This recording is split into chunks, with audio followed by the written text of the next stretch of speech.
তরফ থেকে সকলকে জানাই শুভেচ্ছা, আন্তরিক অভিনন্দন। চতুরঙ্গ সদস্যদের ঐকান্তিক প্রচেষ্টায় আজ এই মঞ্চে মঞ্চস্থ হতে চলেছে একটি গীতি আলেখ্য, চেতনায় রবীন্দ্রনাথ এবং নজরুল।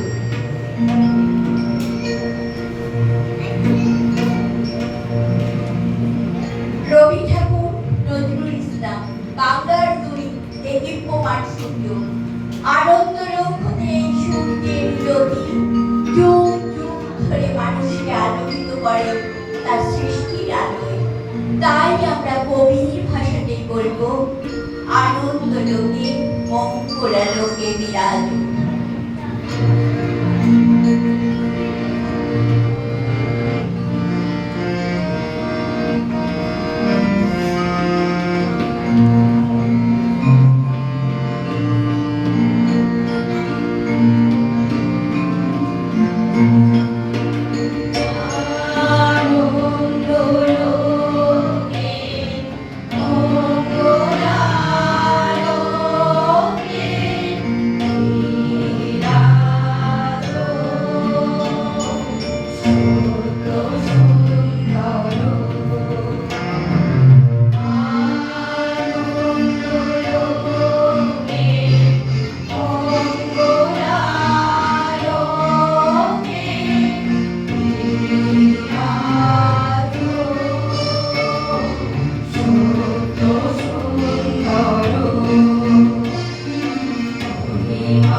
কখনো কখনো হয়ে ওঠে সঙ্গীত।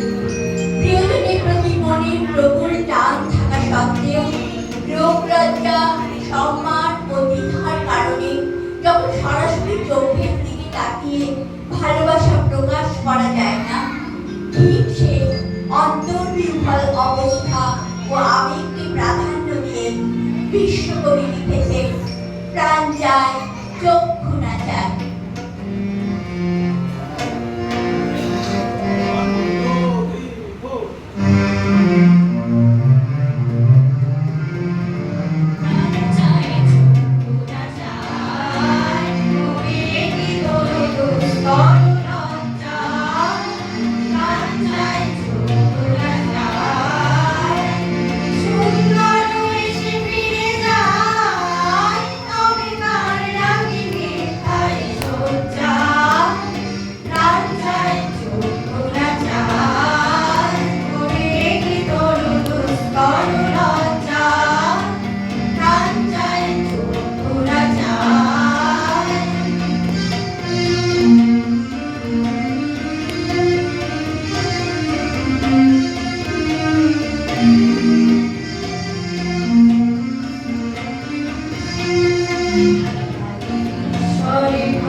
শুকিয়ে যায়, তেমনি মানুষের শুষ্ক ও বিষণ্ণ হৃদয় শান্তির জন্য ঈশ্বরের কাছে প্রার্থনা করে।